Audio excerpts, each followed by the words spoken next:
Бүгін Қазақстан Халқы Ассамблеясы өкілдерін облыс әкімі жеке қабылдады. Барлық санитар талаптарға сай өткізілген басқосуда бірқатар этномәдени орталықтардың мүшелері мерекелік медальдармен марапатталды. Негізіне Қазақстан Халқы Ассамблеясы елдіктің іргесін нығайтып, теңдіктің тұғырын биіктетуге үлес қосуы тиіс. Бұл ретте олар қарап жатқан жоқпыз дейді. Қазіргі жағдайда көпбалалы отбасыларға, мұқтаж жандарға қажетті азық-түлік жеткізілуде. Ауырғанға демеу болып, дәрігерлерге де көмектесуде. Қазіргі таңда мынандай індет кезінде үлкен жұмыстар істеліп жатыр.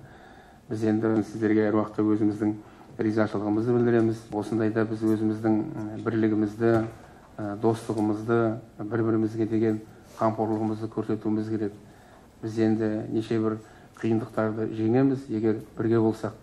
Біздің басымыздан өтпеді, соғыста өтті, ашаршылықта өтті,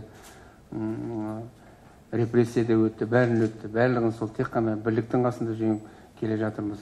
Ойлаймыз, егер осылай біз бір болсақ, осы мынаны да біз енді жеңеміз. Мұнан соң белсенді азаматтар Қазақстан Халқы Ассамблеясына 25 жыл мерейтойлық медалін кеудеге тақты. Еңбегі еленіп, құрметке бөленгендер сөз сөйлеп, мұндай сәтте ұстамды болуға тиіспіз деп, қазақстандықтарды сабырға, түсіністікке шақырды. Аман болайық, ауырмайық. Мынау Қазақстан деген ұлы даламыз, ұлы еліміз мәңгі бақи жасай берсін.